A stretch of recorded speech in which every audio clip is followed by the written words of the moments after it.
toute la Sud Radio, c'est l'instant Sexy News. Eh bien, Hugues, c'est Laetitia Prey que nous retrouvons et qui nous propose un concert, mais pas n'importe quel concert. Bonjour Laetitia. Bonjour Brigitte, bonjour Hugues.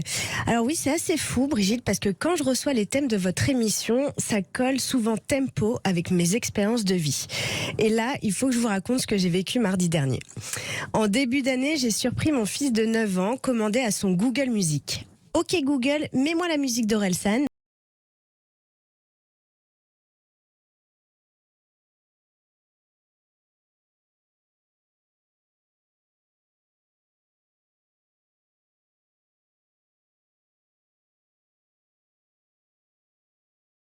Fan de sa musique, mais je crois pas avoir bercé mon fils avec ça. Alors voilà, je l'écoute apprendre ses textes par cœur sans cesse depuis 2 mois et je lui propose, ça te dirait qu'on aille à son concert ? Il accepte sans hésiter, bien sûr.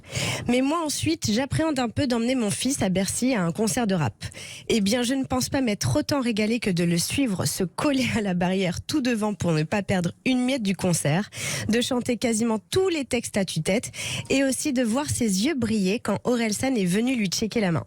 Et je vous raconte tout ça parce que la dernière fois que j'ai vu Orelsan en concert, c'était il y a 10 ans, au Zénith de Paris, et j'étais enceinte de mon fils. J'avais tellement apprécié la soirée que je suis persuadée que ce moment a eu des répercussions sur notre expérience de mardi dernier. Maman, c'était magique ce concert. Tout comme ce qu'il se passe dans le ventre d'une femme lorsqu'elle attend son ou ses bébés. Alors j'ai interrogé plusieurs mamans ou futures mamans sur leur ressenti intra-utérin et les techniques d'interaction avec bébé lors de leur grossesse. Je leur ai demandé si elles pouvaient le décrire en quelques mots et voici ce qui est ressorti.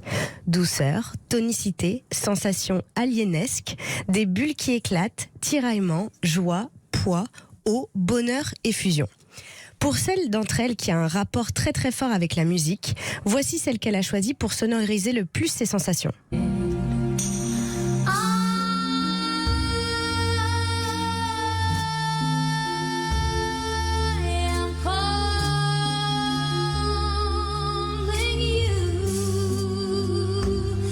On aurait comme un effet de lenteur, enfin d'apesanteur même.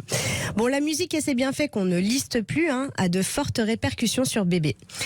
Certaines futures mamans ont remarqué des comportements différents en allant à des concerts de musique classique, jazz ou encore rock.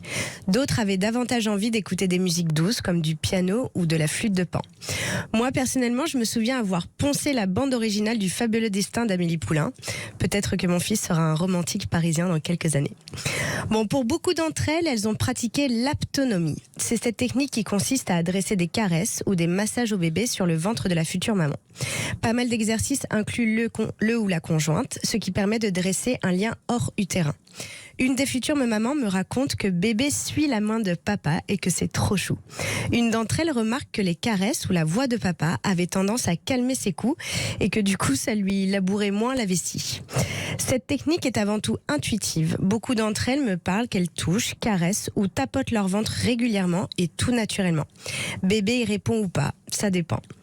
Pour celles qui ont eu plusieurs grossesses, certaines n'ont ressenti aucune différence et d'autres me parlent de ces prémices de sensations pour le deuxième bébé. Elles l'ont ressenti plus tôt, comme s'il prenait davantage de place et plus rapidement pour faire sa gym. L'une me précise qu'elle sentait bébé 2 dans tout son corps et que ça a baissé sa libido par rapport au premier. On voit bien qu'en fonction des femmes et des grossesses, il n'existe pas de règles, alors on peut s'attendre à tout avec une femme enceinte.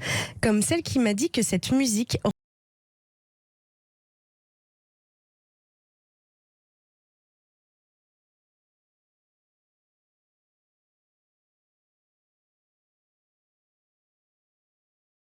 dedans. Bon, moi, mes souvenirs commencent à être un peu lointains, mais nous avions baptisé notre bébé numéro 10, étant le 10e arrière-petit-enfant de ma grand-mère et aussi à la référence au football. Aujourd'hui, c'est sa passion et je me souviens aussi avoir ressenti comme des pénaltys dans mon ventre certaines nuits. Alors même qu'il n'y a ni foi ni loi, j'aime beaucoup cette expression de Victor Hugo qui dit que le bonheur est parfois caché dans l'inconnu. Et alors, Hugues, je vous demande évidemment de réagir à tout ce que nous a dit Laetitia Prey.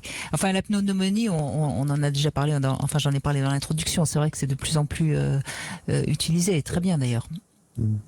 Oui, alors écoutez, alors je fais le même conseil que pour pour Frédéric, le monde selon bébé, parce qu'on parle exactement de musique et de quel effet a la musique sur le bébé, avec des enregistrements par échographie et du cœur du bébé par des techniques voilà échosonores. Et on a montré en effet qu'une femme qui aimait la musique qu'elle écoutait, c'est-à-dire, je sais pas, par exemple du hard rock, quand l'enfant était né, eh bien si elle avait écouté du hard rock et que ça lui plaisait, ben l'enfant adorait le hard rock. Et dans l'autre exemple qu'il donnait, c'était l'exemple d'une femme qui jouait de la harpe, qui était professeure de harpe, et elle jouait de la harpe donc pendant la grossesse, et quand l'enfant est né, eh bien il adorait la harpe. Par contre, si on jouait de la harpe à celui qui aimait le hard rock, ça le stressait terriblement et vice versa. Donc ça montre bien qu'en fait que ce qu'entend le bébé et qui plaît à la mère va s'imprégner petit à petit et va faire que comme toute chose, ce souvenir de musique va rappeler le bonheur de cette vie intra-utérine, de cette symbiose qui a lieu dans le ventre de la mère.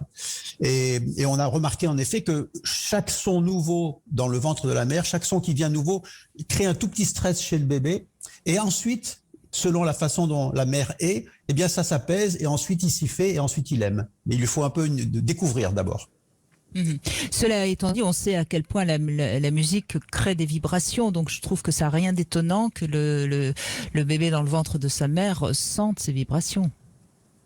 Ah ben bien sûr, c'est-à-dire qu'en fait, c'est un milieu filtré, mais il reçoit quand même un peu de lumière, il reçoit des sons, il reçoit aussi des chocs. Plus il va grossir, plus quand il bouge, il va un peu taper sur les parois, se rendre compte que le monde n'est pas aussi vaste que ce qu'il pouvait ressentir quand il était plus petit et que le liquide était plus important.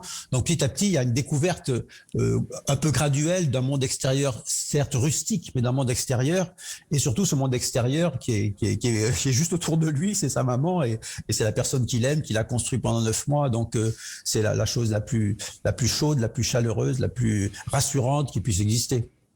Alors, me vient évidemment la question qui doit être sur les lèvres de beaucoup d'auditeurs. Et alors, quand il y a une relation sexuelle entre le papa et la maman, qu'est-ce que ressent le fœtus ? Que du bonheur si c'est une vraie relation sexuelle respectueuse de l'un et de l'autre. C'est-à-dire que on a souvent pensé que dans la pensée commune que finalement il fallait pas avoir de relations sexuelles pendant la grossesse, c'est archi faux, c'est bon pour tout le monde, donc il n'y a pas de problème. Mais j'ai bien dit respectueux de tout le monde, respectueux de la mère et de l'enfant. Quelque chose qui est un épanouissement au sein du couple. Très bien. Eh bien, écoutez, Laetitia Pré, merci beaucoup de cette Sexy News tout à fait en rapport avec le sujet de l'émission. Merci à vous. Avec grand plaisir. On vous retrouve la semaine prochaine.